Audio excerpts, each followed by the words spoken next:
11 के भौतिक विज्ञान अध्याय 3 का यह पहला भाग है और तो चैप्टर का नाम है सरल रेखा में गति। आज हम लोग सीखेंगे सरल रेखा में गति क्या क्या होते हैं। इसमें चैप्टर कितने अंक का है? 6 अंक का चैप्टर है। तो सरल रेखा में गति के बारे में आज अध्ययन करेंगे। तो सबसे पहला हेडिंग जानेंगे सदिश राशियाँ। अब सदिश राशियाँ किसे कहते हैं?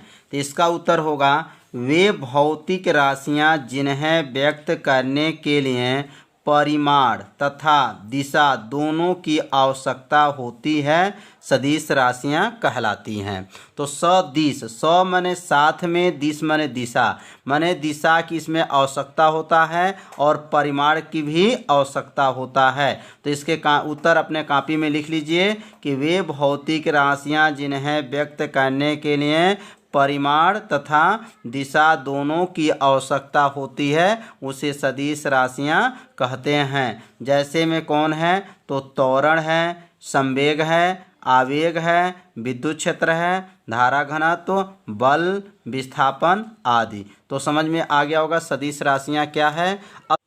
अदिश राशियाँ, अब अदिश राशियाँ के बारे में जानेंगे। वे भौतिक राशियाँ जिन्हें व्यक्त करने के लिए केवल परिमाण की आवश्यकता होती है, दिशा की नहीं, अदिश राशियाँ कहलाती हैं। तो अभी हम लोग ऊपर पढ़े हैं सदिश राशियाँ में परिमाण और दिशा दोनों की आवश्यकता होती हैं, लेकिन अदिश में केवल परिमाण की आवश्यकता होती है, दिशा की आवश्यकता नहीं होती हैं। जैसे चाल है, आयतन है, कार्य है, दूरी है, ऊर्जा है, शक्ति है, ताप है। तो आप कैसे याद रखेंगे कि कौन से हमारी बहुत सदिश राशियां हैं और कौन से हमारे जो हैं अदिश राशियां हैं? तो एक छोटा सा ट्रिक जान जाइए। अब यहाँ पे जिसमें वह शब्द रहता है, जिसमें कौन शब्द? वह शब्द रहता है, ध्यान दीजिएगा, वह, तो वह शब्द रहता है वह सदिश राशियाँ। जैसे त्वरण, देखिए इसमें वह है, संवेग, आवेग, विद्युत क्षेत्र, धारा घनत्व, बल, देखिए यह बल जो है अपवाद स्वरूप याद रखना पड़ेगा। विस्थापन, जिसमें वह शब्द रहता है वह सब सदिश राशियाँ होते हैं और जिसमें वह शब्द नहीं होता है वह अदिश राशियाँ होते हैं। इसमें ध्यान से देखिए कहीं भी वह शब्द नहीं है, इसमें कौन राशियाँ हैं? अदिश राशियाँ हैं। तो पहचान जान गए होंगे कि सदिश राशियाँ कैसे पहचान करेंगे और कौन अदिश राशियाँ। अब हम लोग पढ़ेंगे दूरी की परिभाषा जानेंगे। अब यहाँ दूरी का 2 परिभाषा है, दोनों परिभाषा बहुत आसान है, बस थोड़ा सा ध्यान देंगे तो परिभाषा याद हो जाएगा। तो किसी समय में चली गई पथ की कुल लंबाई को दूरी कहते हैं। किसी समय में आपको कोई समय रहेगा और चली गई पथ की कुल लंबाई को क्या कहते हैं? दूरी कहते हैं। और याद करके लिख सकते हैं किसी गतिशील वस्तु द्वारा, माने जो गति करने वाली जो वस्तु है द्वारा किसी समय में तय की गई लंबाई उस वस्तु द्वारा चली गई दूरी कहते हैं। इसका मात्रक क्या होता है? मीटर होता है। दूरी किससे नापते हैं? तो मीटर से मापते हैं। तो समझ में आ गया होगा कि दूरी की परिभाषा क्या है। पथ की कुल लंबाई, ध्यान देंगे, जो रास्ता की जो कुल लंबाई होता है वही क्या होता है? दूरी कहलाता है। दूरी को किससे नापते हैं? तो मीटर से नापते हैं। अब हम लोग पढ़ेंगे विस्थापन। अब यहाँ पे जो है थोड़ा दूरी और विस्थापन के बारे में समझेंगे। कौन दूरी बोलेंगे? अब यहाँ से ऐसे ऐसे ऊपर जा रहे हैं, देख रहे हैं, ऐसे आपका दिशा आपका इधर से होते हुए जा रहा है, तो ये हमारा क्या ऊपर दूरी है। और विस्थापन जो होता है सीधा, अब यहाँ से और यहाँ तक के जो सीधी रेखा जो देख रहे हैं उसको क्या कहते हैं? विस्थापन कहते हैं। और दूरी जो होता है यह आपका चेंजिंग करके भी आप जा सकते हैं, माने यहाँ से यहाँ तक जाने में आपको कई दिशा में ऐसे होते हुए गुजरे हैं तो इसको क्या कहेंगे? दूरी। और सीधा जो रास्ता रहेगा उसको क्या कहेंगे? विस्थापन। अब विस्थापन की परिभाषा भी आपका 2 परिभाषा है। अब लिखेंगे न्यूनतम दूरी को विस्थापन कहते हैं। न्यूनतम दूरी का मतलब अब यहाँ से यहाँ तक जो है न्यूनतम दूरी है, न्यूनतम मतलब कम दूरी है, और यह जो है आपकी अधिक दूरी है। अधिकतम दूरी यहाँ से यहाँ तक जो जा रहे हैं तो वो अधिकतम लंबाई है, और यहाँ से यहाँ तक कौन चीज़ आपका है? तो न्यूनतम है। तो कहेंगे न्यूनतम दूरी को क्या कहते हैं? विस्थापन कहते हैं। यह एक सदिश राशि है, इसका मात्रक क्या होता है? मीटर होता है। तो विस्थापन का मात्रक और दूरी का मात्रक दोनों का मात्रक क्या होता है? मीटर होता है। अब दूसरा इसकी परिभाषा याद कर सकते हैं, किसी गतिमान वस्तु की प्रारंभिक एवं अंतिम स्थितियों के बीच की दूरी को विस्थापन कहते हैं। अब यह प्रारंभिक मतलब यहाँ और अंतिम का मतलब आपका हो गया यहाँ। तो प्रारंभिक और अंतिम बिंदुओं के बीच के जो आपकी स्थितियों के बीच की जो दूरी है, यहाँ से यहाँ तक के बीच की जो दूरी होती है उसी को क्या कहते हैं? विस्थापन कहते हैं। तो चित्र में समझ में आ गया विस्थापन कहाँ पे है और दूरी कौन सा है। तो यह आपका लिख सकते हैं, तो किसी गतिमान वस्तु द्वारा प्रारंभिक और अंतिम स्थितियों के बीच की दूरी को क्या कहते हैं? आप विस्थापन कहते हैं। जैसे आप नीचे यहाँ से यहाँ तक आपको बनाया गया है, इसको हम क्या कहेंगे? विस्थापन कहते हैं। और ऊपर वाला जो ऐसे से जा रहा है उसको क्या कहेंगे?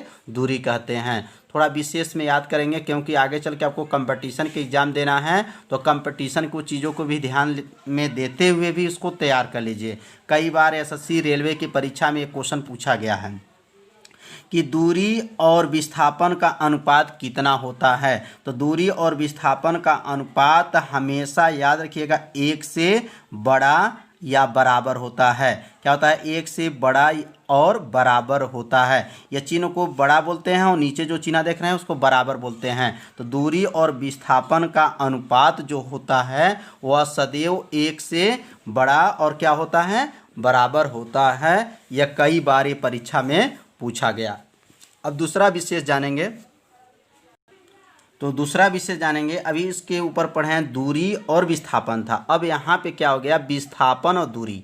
तो लिखेंगे विस्थापन और दूरी का अनुपात, जो अनुपात है बटा को अनुपात कहते हैं। विज्ञान में जो बटा रहता है उसको क्या कहते हैं? अनुपात। तो विस्थापन और दूरी के अनुपात 1 से क्या होता है? छोटा और बराबर होता है। अभी इसके पहला विशेष में पढ़े हैं कि दूरी और विस्थापन का अनुपात 1 से बड़ा होता है और बराबर होता है। और यहाँ पे क्या बोलेंगे? विस्थापन और दूरी का अनुपात 1 से क्या होता है? छोटा और बराबर होता है। अब यहाँ लिखेंगे तीसरा, दूरी हमेशा धनात्मक होती हैं। तीसरा विशेष क्या है? दूरी हमेशा क्या होती हैं? धनात्मक होती हैं। अब विस्थापन धनात्मक, ऋणात्मक तथा शून्य कुछ भी हो सकता है। तो याद रखना है कि दूरी हमेशा धनात्मक होती है, विस्थापन धनात्मक, ऋणात्मक तथा शून्य कुछ भी हो सकता है। अब हम लोग पढ़ेंगे मोस्ट आईएमपी क्वेश्चन, विस्थापन तथा दूरी में अंतर। अब विस्थापन दूरी में क्या अंतर है इसके बारे में जानकारी रखेंगे।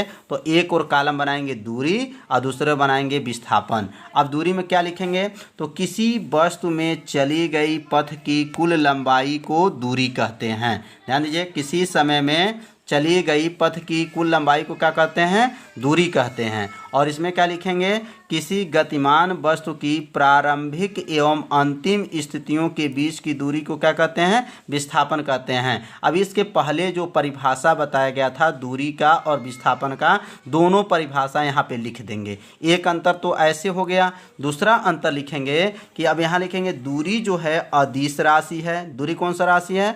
अदिश राशि है। अब विस्थापन कौन सा राशि है? तो विस्थापन सदिश राशि है। कितना आसान है? दूरी अदिश राशि और विस्थापन सदिश राशि। तीसरा लिखेंगे दूरी सदैव धनात्मक होती है। दूरी सदैव क्या होती है? धनात्मक होती है। अब विस्थापन में क्या लिखेंगे? विस्थापन धनात्मक, ऋणात्मक तथा कुछ भी हो सकता है। अब देखिए, विस्थापन जो होता है धनात्मक भी होता है, ऋणात्मक भी होता है, शून्य भी हो सकता है, कुछ भी हो सकता है। तो समझ में आया? 3 अंतर समझ में आ गया होगा। अब चौथा अंतर जानेंगे, इसमें केवल परिमाण की आवश्यकता होती है। किसमें? दूरी में केवल आपको परिमाण की आवश्यकता होती है। और इसमें लिखेंगे इसमें परिमाण तथा दिशा दोनों की आवश्यकता होती है।